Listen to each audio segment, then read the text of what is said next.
luego se cuelga en esa plataforma. En realidad, bueno, lo que mencionas, las organizaciones políticas tienen la responsabilidad de llenar la información de hoja de vida. Ellos, en el momento de inscripción de candidaturas, están llamados a llenar esta información, además como el plan de gobierno y el formato resumen plan de gobierno. Y por supuesto comienza ya el proceso de revisión de la información consignada, donde por supuesto las áreas competentes del Jurado Nacional de Elecciones revisan que de un poco de fe, digamos, ¿no? De lo que se ha consignado en estos documentos. Con respecto a la información que ha sido brindada en la etapa preparatoria, antes de publicarla, ¿se han encontrado una información inexacta, por ejemplo, que se le ha solicitado al candidato que se le aclare?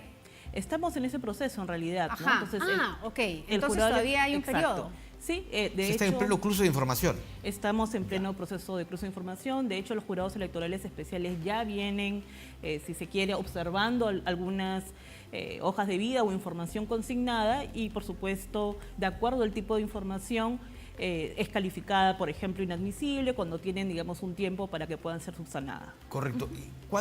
¿Hasta cuándo es el plazo que tienen ustedes desde el voto informado y del Jurado Nacional de Elecciones para verificar toda la información de los candidatos a la presidencia, Congreso y Parlamento andino?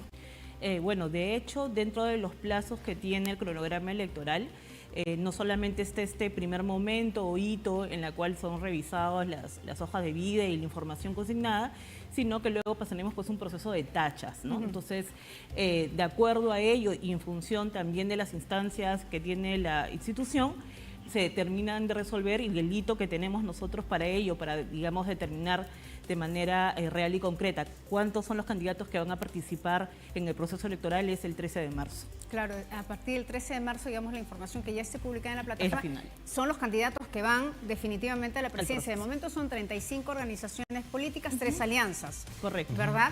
¿Se tiene una proyección, se podría tener una proyección a estas alturas del número de candidatos presidenciales que van a llegar al 13 o no? Esto en función de quienes de momento han sido declarados inadmisibles. En realidad no podemos dar, digamos, o adelantar opinión al respecto de quiénes son los que finalmente van a concluir, porque estamos, como les mencionaba, ante el Jurado Electoral Especial en primera instancia en algunos casos y otros que recién están siendo resueltos por el Pleno Jurado Nacional de Elecciones. ¿Qué pasa si un candidato está dentro de la lista del REDAN, por ejemplo, que es algo que es fundamental en la actualidad? Bueno, en realidad, dentro de la misma normativa, en este caso, el Pleno y por supuesto el Jurado Electoral Especial tomará en función de lo que la ley prevé en estos casos para determinar si es que las candidaturas continúan o son retiradas, dependiendo un poco de, digamos, de la revisión que se pueda hacer de estos documentos. Antes de ir a hablar un poquito más de voto informado, yo quería insistir allí. ¿Un deudor alimentario puede postular? Mire, no podría adelantar opinión al respecto de ello porque, como entenderá, es un tema jurisdiccional. Claro, pero es interesante la consulta porque, en teoría, ninguna persona que está en este registro puede ser contratado por el Estado. Nadie. Entonces, si se trata, más aún, de un candidato presidencial que va a ser contratado, porque, digamos, un presidente o una presidenta está un contratado por parlamentario, ¿no? o un parlamentario, ¿verdad? Está contratado por el Estado, en teoría, no debería estar en el registro y si lo está, no debería participar. Como les digo, eso todavía es un proceso. Es un tema, digamos, que lo tiene que ver en su momento cada instancia de la institución.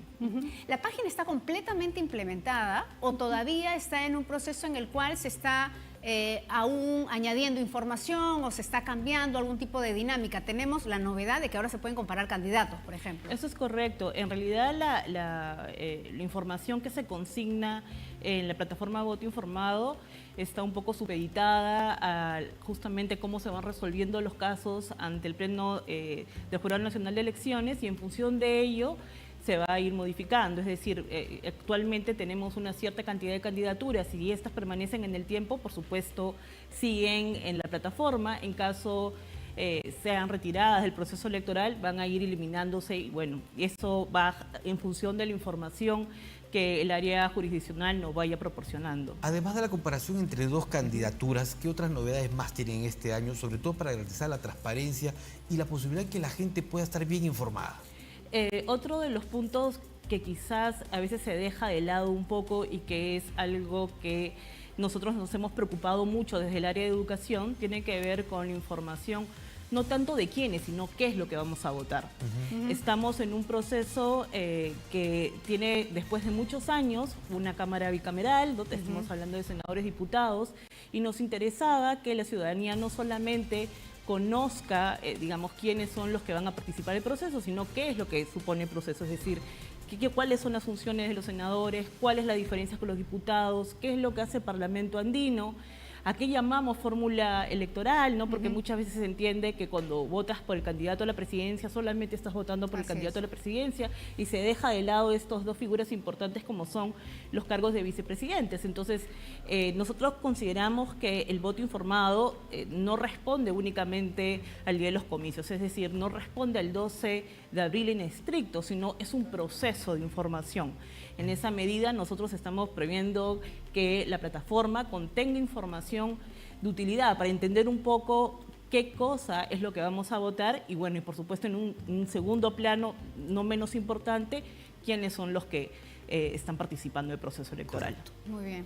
Bueno, entonces Voto Informado, la verdad es que es una plataforma bastante amigable y hemos visto que además se puede repasar información completa de hojas de vida, de planes de gobierno, de fórmulas presidenciales, también a quienes están postulando a este Parlamento bicameral. Entonces, los invitamos porque siempre nos quejamos de la poca información que tuvimos para votar y tal vez ahí hay un tema de que no hemos accedido, ¿verdad?, voluntariamente a estas plataformas. ¿Y cómo lo ubicamos? Es lo último que quería agregar. Bueno, tienen dos formas de ingresar a través de la plataforma institucional del Jurado Nacional de Elecciones. Ustedes inmediatamente van a cliquear ahí o de manera directa entrando a votoinformado.jne.gov.p. Perfecto. Muy bien. Mónica Mauricio, muchísimas gracias por haber venido esta noche. Gracias a ustedes. Y así hacemos una pausa y regresamos con más en Tu Decisión 2026.